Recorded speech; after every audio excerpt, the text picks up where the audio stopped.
Shalom, renungan doa puasa hari ke-14 Gereja Sidang Jemaat Allah Jawa Barat dengan judul Daud dan Kecapi. Daud seorang yang penuh semangat bukan saja menjadi gembala domba, tetapi seorang yang tidak mau terbelenggu dengan kekecewaan dan sakit hati. Di rumah, dia sebagai anak yang bungsu yang seharusnya dia menjadi prioritas kasih sayang dari orang tuanya maupun kakaknya. Tetapi dia menjadi anak yang penuh kesepian karena dia hanya sendiri menggembalakan domba. Ini adalah fakta dari seorang yang malang melintang dengan banyak pengkhianatan maupun dikejar-kejar oleh Raja Saul yang sekaligus adalah mertuanya. Dia menjadi kuat karena sudah banyak digembleng menjadi gembala domba. Dia sudah melewati bahaya ancaman binatang buas dan bahaya lain. Dari sekian banyak pengalamannya, ada hal yang menjadi teman dari kesulitan dan kesendiriannya adalah alat musik kecapi.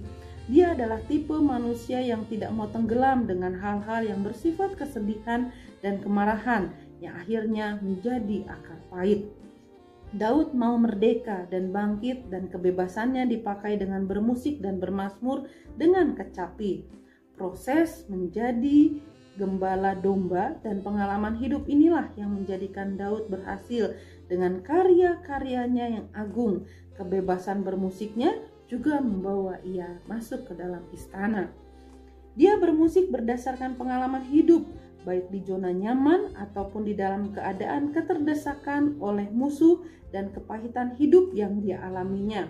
Bermusiknya sangat menarik perhatian hingga ia dipanggil ke istana, dipanggil oleh Raja Saul.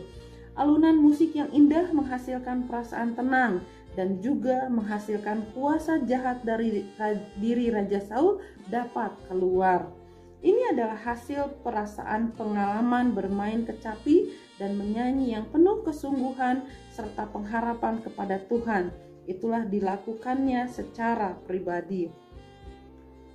Kemenangan hidup terjadi bukan hanya di padang belantara, tetapi dia sampai di istana dan duduk dekat raja, bahkan sampai menjadi menantu raja. Secara karir, dia orang pertama yang menang dengan Goliat sang raksasa yang cukup dengan pengalaman perang. Bermusik yang baik dan kesungguhan dapat menghantar ke tempat yang tak terduga sebelumnya. Apalagi Daud mengkonversikan bukan hanya dengan pengalaman hidup pribadi, tetapi dengan pengalaman spiritual, menjadikan syair yang hidup bahkan menjadi kitab suci. Janganlah engkau tergoda bujuk rayu dari keegoisan dagingmu bermusik dan bernyanyi, percayalah itu hanya sampai di kulit. Ada relung hati yang tidak dapat tersentuh dan hasilnya menjadi hambar.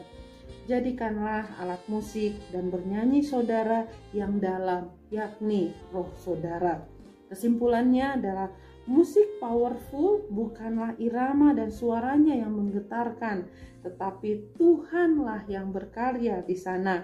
Artinya, bunyi dan suara yang dihasilkan dari alat musik yang sederhana ini dapat mempengaruhi orang yang mendengarnya dan terjadilah sorak sukacita kemenangan dalam musik. Pokok-pokok doa kita pada hari ini adalah yang pertama, mari kita berdoa agar para pemusik selalu ada hubungan dengan Tuhan yang baik dalam berdoa, berpuasa, membaca, dan melakukan firman Tuhan. Yang kedua, berdoa agar para pemusik gereja memainkan alat musik dengan kesungguhan hati. Dan yang ketiga, yang terakhir adalah berdoa agar para pemusik gereja dapat menjaga kesatuan hati sesama tim pelayan lainnya. Tuhan Yesus memberkati.